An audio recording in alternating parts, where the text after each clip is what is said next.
never know who you can trust nowadays. Bro. As men, we grow up being told to watch our backs, but what many forget is that the biggest threat doesn't always come from another man. Sometimes it's the woman sitting right next to you, the one who knows your habits and weaknesses. They don't come kicking down doors with guns drawn.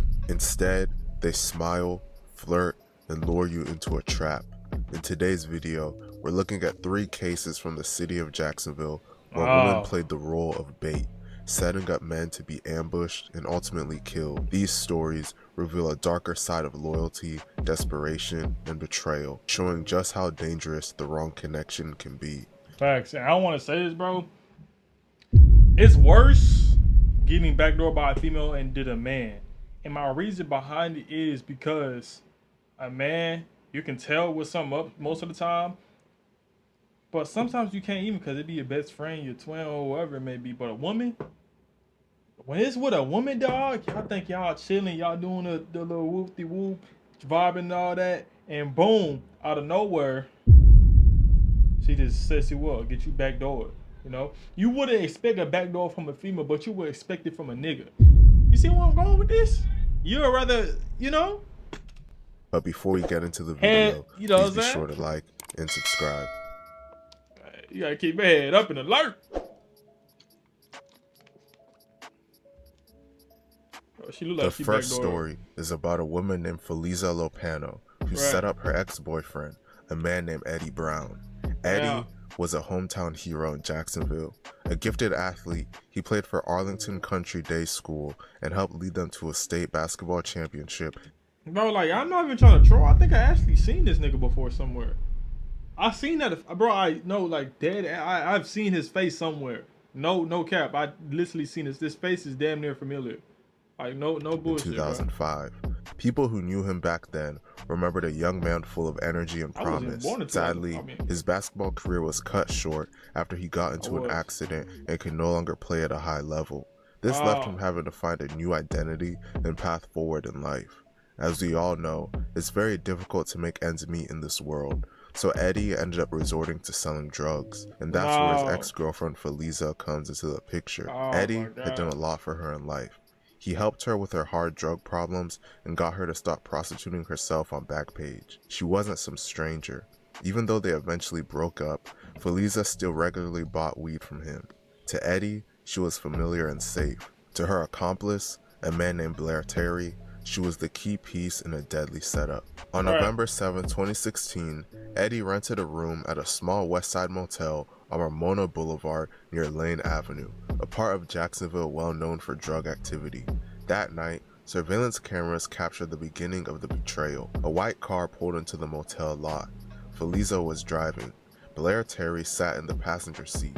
Feliza got out, walked into Eddie's room, and convinced him to come outside. To Eddie, this was just a link up with someone he trusted, but outside, the trap was already set. The two walked to the car together, and moments later, Blair joined them. The 3 of them drove off. That grainy hotel footage would be the last time Eddie Brown was seen alive. Not long after, a passing driver spotted a man lying in the street. Eddie had been shot execution style, a bullet to the head. He was rushed to the hospital, but there was nothing doctors could do.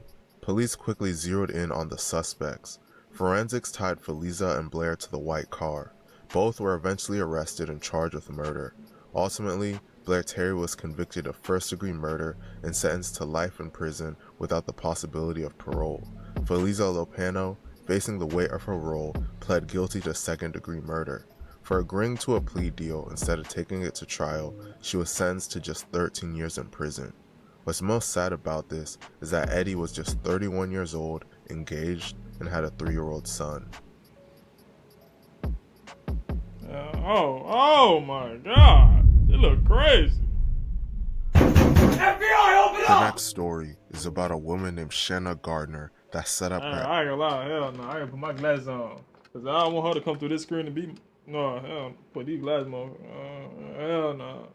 Hell no, you scared me. Ex-husband, a man named Jared Bridgen. Jared and Shanna had once shared a life together. They married in 2010, built a home, and had twins, but their relationship quickly soured, leading to one of the most bitter divorces in Jacksonville's court system. By 2015, the marriage was over, but the hostility never died. They fought constantly over custody of their children, finances, and even simple exchanges. Court filings describe their post-divorce relationship as toxic and riddled with disputes. In the years after their split, both Jared and Shanna remarried. Jared married a woman named Kirsten in 2017 and welcomed 2 more children, creating a blended family that friends described as warm and loving.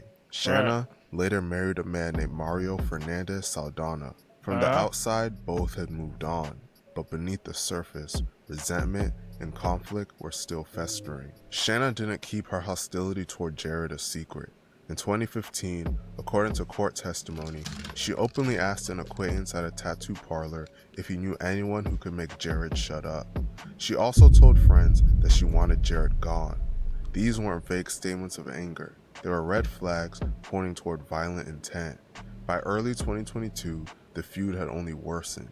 Jared remained heavily involved in his twins' lives, which meant constant contact and disputes with Shanna.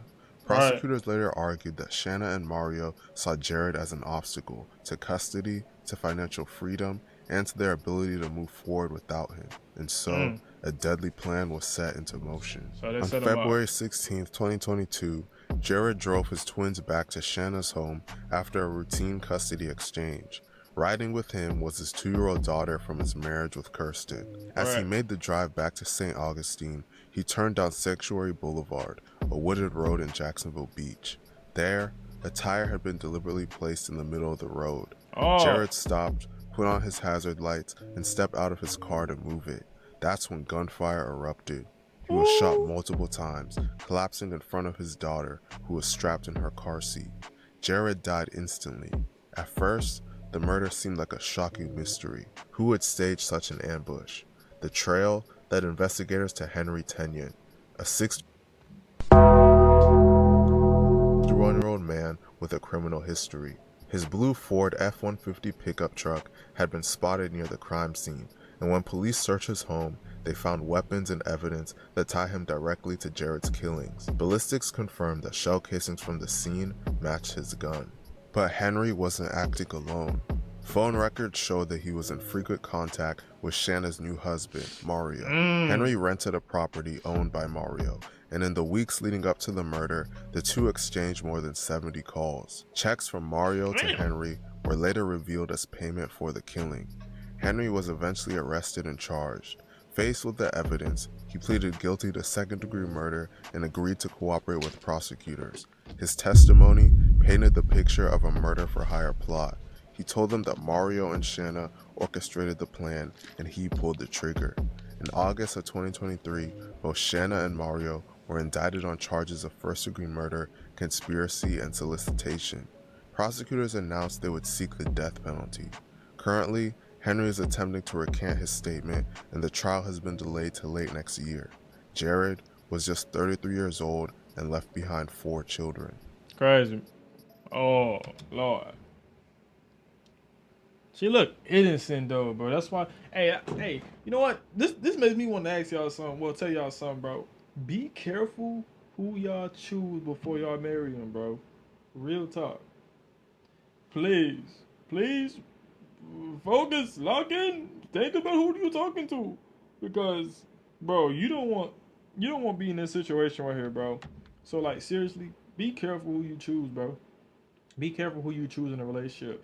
This is for the men and this for the women. Vice versa, bro. Y'all be careful who y'all choose before y'all get y'all be careful, man.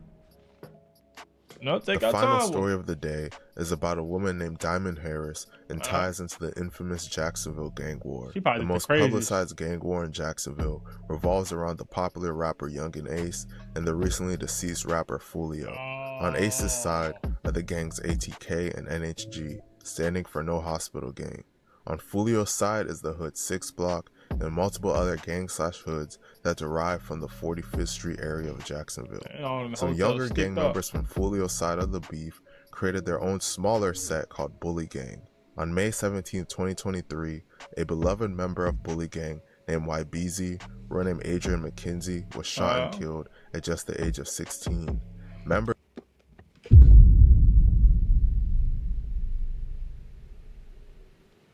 members of ATK and NHG took to social media afterwards and pretty much openly bragged about committing this murder. One ATK affiliate in particular, named Antonio Tilley Jr., was linked to this murder the most by rumors in the streets and some of his own words. 2 other people were shot during the incident that killed YBZ, and this led to a $20,000 bounty being placed on Tilley to be paid out to anyone that killed him. Diamond would be one of the 3 people that joined together to collect the bounty. Shortly after 11:45 p.m. on October 6, 2023, someone called 911 after hearing gunshots in the area of Keelan Drive off Moncrief Road. When officers responded to the scene, they found 2 men shot and killed inside a car. One of the people found dead in the car was Tilley. The other person dead in the car was the innocent Uber driver that was giving him a ride named Bryant Grund. Ladies and gentlemen. Ladies and gentlemen. Diamond and her boyfriend, a man named Jaquan Mills, would later get arrested for this murder. Police discovered that Diamond set Tilley up to be killed. She DM'd him on Instagram and lured him to a location under the guise of meeting to hook up. When Tilley arrived at the location, the boyfriend, Jaquan, shot up the car, killing both Tilley and Bryant. What began as an accessory charge quickly escalated. Diamond was eventually charged with 2 counts of second-degree murder. If convicted on all counts, she faces the possibility of life in prison. By mid-2024, the investigation widened further. Police arrested a 3rd suspect named Jimmy Robinson, whom they described as both a lookout and a getaway driver. Robinson was also accused of supplying one of the rifles used in the killings. Tilley lost his life at just 19 years old, and Bryant was just an innocent man trying to do his job. Man, stories like these make dating and relationships seem scary. Exactly, bro. That's why you gotta be careful on who you choose, man.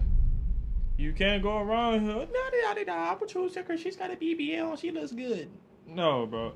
Y'all gotta really be careful on who y'all pick, because, hey, when y'all married, bro, it's like, bro, y'all living with each other, y'all locked in. You know what I'm saying?